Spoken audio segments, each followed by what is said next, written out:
नमो नमः। संस्कृत जीवनम की ओर से आप सभी को राधे राधे। आज हम सभी लोग गीता के विषय में अध्ययन करेंगे, जानेंगे। गीता किसने कही, क्यों कही, किसने सुना, किस कारण से गीता का वाचन भगवान श्री कृष्ण ने किया, इन सभी प्रश्नों को भी जानते चलते हैं। गीता अर्थात श्रीमद् भगवद गीता हमारे हिंदू समाज के लिए सर्व पूज्य एवं सबसे महत्वपूर्ण ग्रंथ है।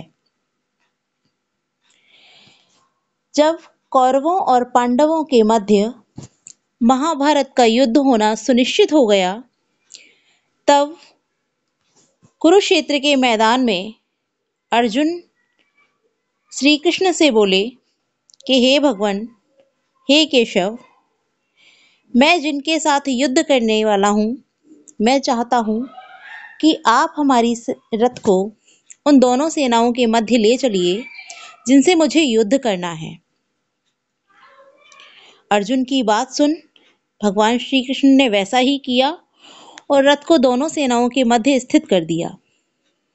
अर्जुन ने जब कुरुक्षेत्र के मैदान में शत्रु के रूप में अपने सगे संबंधियों को देखा, तब वह मोहग्रस्त हो गए और उन्होंने अपने गांडीव धनुष का त्याग कर दिया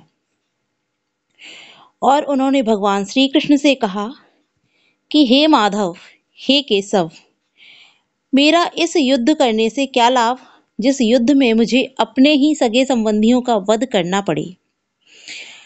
इस युद्ध में यदि मैं विजय को प्राप्त भी हो जाऊंगा, तब भी मुझे इस विजय का कोई भी आनंद नहीं आएगा, क्योंकि शत्रु के रूप में मेरे सगे संबंधी ही मेरे सम्मुख उपस्थित हैं।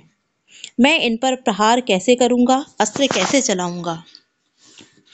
शत्रु नहीं, ये मेरे पितामह भीष्म, मामा शकुनी, गुरु द्रोणाचार्य, कृपाचार्य और मेरे भाई दुर्योधन इत्यादि हैं। मैं इन पर आक्रमण कैसे करूं।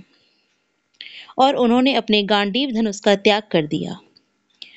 तब भगवान श्री कृष्ण ने अर्जुन को ज्ञान, कर्म और योग का उपदेश देते हुए उस कुरुक्षेत्र के मैदान में ही अर्जुन को गीता के उपदेश दिए।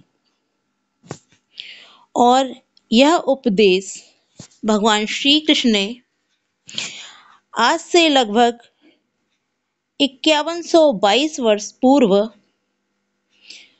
मार्गशीर्ष शुक्ल पक्ष की एकादशी के समय दिया। एकादशी के दिन प्रातः के समय दिया और इस उपदेश को देने में भगवान श्री कृष्ण को लगभग 45 मिनट का समय लगा।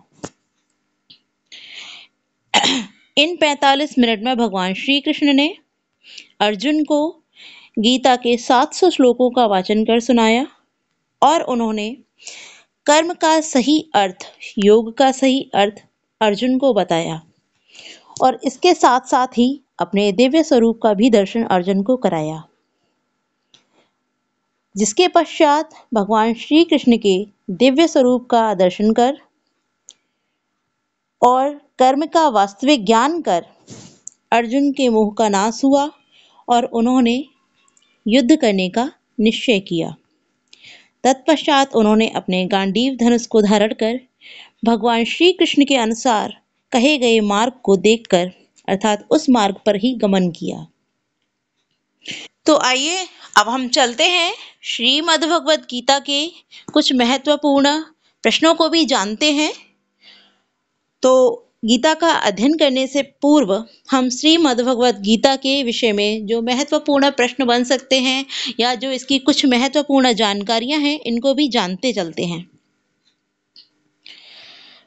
तो श्रीमद् भगवद गीता, गीता के विषय में ही अध्ययन कर रहे हैं, तो गीता के विषय में जो महत्वपूर्ण बातें हैं इनको भी जान लेते हैं कि जो श्रीमद् भगवद गीता है वह किस ग्रंथ का भाग है। श्रीमद् भगवद गीता महाभारत का ही भाग है। महाभारत के भीष्म पर्व, क्योंकि हम सभी जानते हैं महाभारत में कुल 18 पर्व हैं, उनमें जो छठवां पर्व है भीष्म पर्व, इस भीष्म पर्व में ही श्रीमद् भगवद गीता का वर्णन है और भीष्म पर्व के 25 से 42वें अध्याय तक इसका वर्णन है। महाभारत के रचयिता महर्षि वेदव्यास हैं, जिनका अन्य नाम कृष्णद्वैपायन भी है। कृष्णद्वैपायन इनको इसलिए भी कहते हैं कि क्योंकि कृष्ण वर्ण के होने के कारण और द्वैपायन द्वीप में इनका जन्म होने के कारण इनका नाम कृष्णद्वैपायन है। और इनको महर्षि वेदव्यास, क्योंकि वेदों का जो क्रम है अर्थात वेदों को क्रमबद्ध महर्षि वेदव्यास द्वारा ही किया गया है, तो महाभारत के रचयिता महर्षि वेदव्यास हैं। महाभारत में 18 अध्याय हैं और 18 अध्याय में से जो हमारा छठवां अध्याय है भीष्म पर्व, छठवां अध्याय है भीष्म पर्व।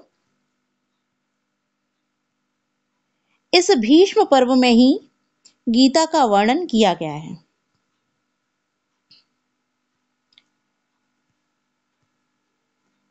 गीता, अब गीता के महाभारत की एक महत्वपूर्ण और भी एक पॉइंट है, उसको भी जानते चलते हैं कि 18 अध्याय के साथ साथ महाभारत में 1,00,000 श्लोक हैं, अर्थात महाभारत के अंतर्गत जो श्लोकों की संख्या है वह कितनी है, 1,00,000 है। गीता में 18 अध्याय हैं और इन 18 अध्यायों में 700 श्लोक हैं। 18 अध्यायों में जो सबसे बड़ा अध्याय है गीता का, वह हमारा 18वां अध्याय है। और यदि सबसे छोटे अध्यायों की हम बात करते हैं तो गीता में 2 छोटे अध्याय हैं, जिनमें पहला 12वां अध्याय है और दूसरा 15वां अध्याय है। इन दोनों ही अध्यायों में जो श्लोकों की संख्या है वो 20-20 है। कुछ और भी महत्वपूर्ण बातें हैं, उनको भी जान लेते हैं।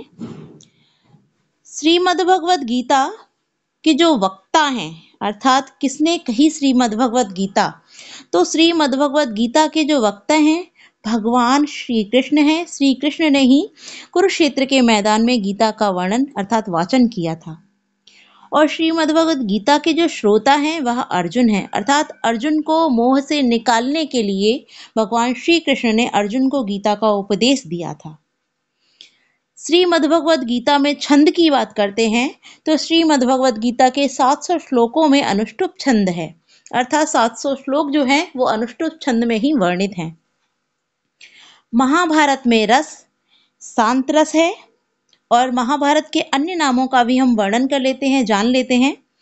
तो महाभारत के अन्य नाम में जो सर्वप्रथम इसका जो नाम था महाभारत का, वह था जय काव्य, अर्थात महाभारत जब सर्वप्रथम लिखी गई तो इसका सर्वप्रथम जो नाम था वह था हमारा जय काव्य।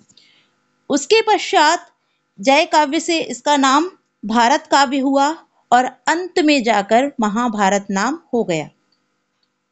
महाभारत के साथ साथ इसको हम सतसाहस्त्री संहिता भी कहते हैं, क्योंकि सतसहस्त्र यानी कि 1,00,000 श्लोक होने के कारण इसको सतसाहस्त्री संहिता कहा जाता है। सत माने 100 और सहस्त्र माने 1000, 100,000 श्लोक अर्थात 1,00,000 श्लोक होने के कारण इसको हम सतसाहस्त्री संहिता भी कहते हैं। मुझे उम्मीद है कि मैं गीता और महाभारत से संबंधित जो महत्वपूर्ण बातें थी हमारी, उन सभी की जानकारी आप सभी को हो गई होगी। आज हम लोग श्रीमद् भगवद गीता के प्रथम अध्याय के 10 श्लोकों का अध्ययन करेंगे और प्रतिदिन हम लोग 10 श्लोक करके ऐसे ही 18 अध्यायों का वाचन करेंगे। 18 अध्याय के कुल 700 श्लोकों का वाचन करेंगे। तो श्रीमद् भगवद गीता प्रथमा अध्याय, जिसका सर्वप्रथम गीता का जो सबसे पहला श्लोक है वो धृतराष्ट्र के द्वारा कहा जाता है। धृतराष्ट्र उवाच, अर्थात धृतराष्ट्र कहते हैं। तो आप सभी मेरे साथ गीता के श्लोकों का वाचन कीजिए। हम सभी लोग एक साथ उच्चारित करते हैं, आप सभी मेरे साथ वाचन कीजिए। धर्मक्षेत्रे कुरुक्षेत्रे समवेतायुयोत्सवः मामकः पाण्डवाश्चैव किं कुर्वत संजय। अर्थात धृतराष्ट्र बोले, हे संजय, धर्म भूमि कुरुक्षेत्र में एकत्रित युद्ध की इच्छा वाले मेरे और पांडु के पुत्रों ने क्या किया। आगे अगले श्लोक की ओर बढ़ते हैं, क्योंकि जब प्रथम श्लोक में धृतराष्ट्र ने संजय से पूछा, तो द्वितीय श्लोक संजय बोलते हैं, संजय उवाच। दृष्ट्वा तु पाण्डवानीकं व्यूढं दुर्योधनस्तदा आचार्यम् उपसंगम्य राजा वचनम् अब्रवीत्। संजय बोले, उस समय राजा दुर्योधन ने व्यूह रचना युक्त पांडवों की सेना को देखकर और द्रोणाचार्य के पास जाकर यह वचन कहा। आगे बढ़ते हैं, श्लोक नंबर 3। पश्येतां पाण्डुपुत्राणाम् आचार्य महतीं च मूं व्यूढां द्रुपदपुत्रेण तव शिष्येण धीमता। हे आचार्य, आपके बुद्धिमान शिष्य द्रुपद पुत्र धृष्टद्युम्न द्वारा व्यूहाकार खड़ी की हुई पांडुपुत्रों की इस बड़ी भारी सेना को देखिए। आगे बढ़ते हैं, श्लोक नंबर 4 से लेके 6 तक, अर्थात 4, 5, 6 एक ही साथ हैं। इनका एक साथ वाचन करते हैं, तत्पश्चात इसके अर्थ को जानेंगे। आप सभी लोग मेरे साथ श्लोकों का वाचन करते चलिए। अत्र सूरा महेश्वासा भीमार्जुन समायुधि युयुधानो विराटश्च द्रुपदश्च महारथ धृष्टकेतुश्चेकितानः काशीराजश्च वीर्यवान् पुरुजित् कुन्तीभोजश्च सैव्यश्च नरपुङ्गवः युधामन्युश्च विक्रान्त उत्तमौजाश्च वीर्यवान् सौभद्रो द्रौपदेयाश्च सर्व एव महारथा। एक बार पुनः श्लोकों का वाचन कर लेते हैं।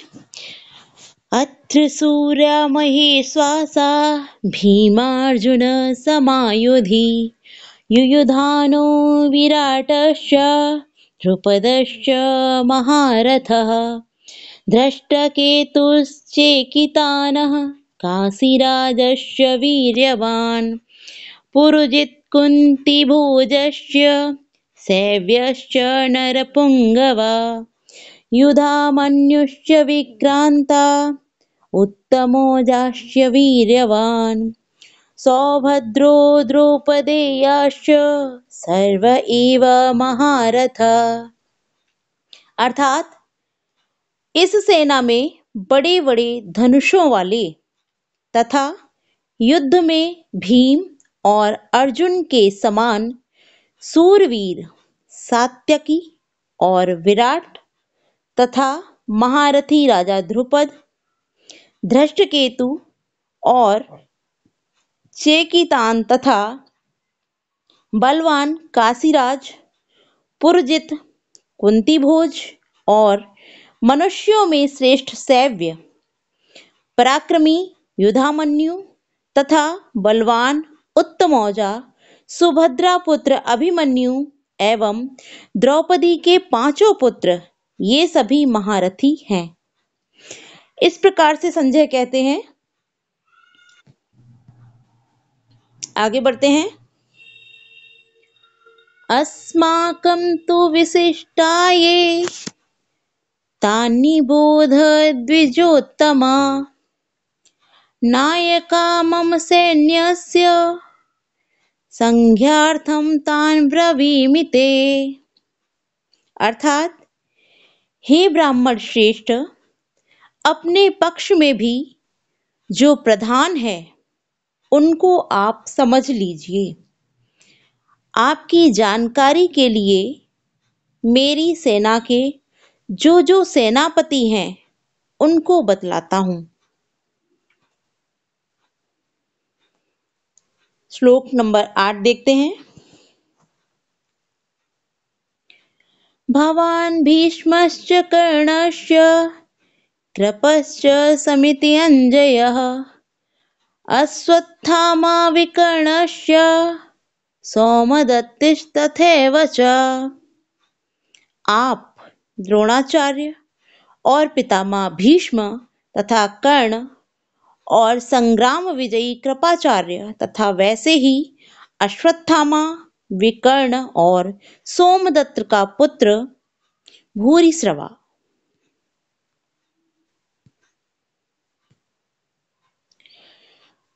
अन्ये च बहवः शूरा मदर्थे त्यक्तजीवितः नानाशस्त्रप्रहरणा सर्वे युद्ध विशारदा। और भी मेरे लिए जीवन की आशा त्याग देने वाले बहुत से सूरवीर अनेक प्रकार के शस्त्र अस्त्रों से सुसज्जित और सबके सब युद्ध में चतुर हैं। अपर्याप्तं तदस्माकं बलं भीष्माभिरक्षितम्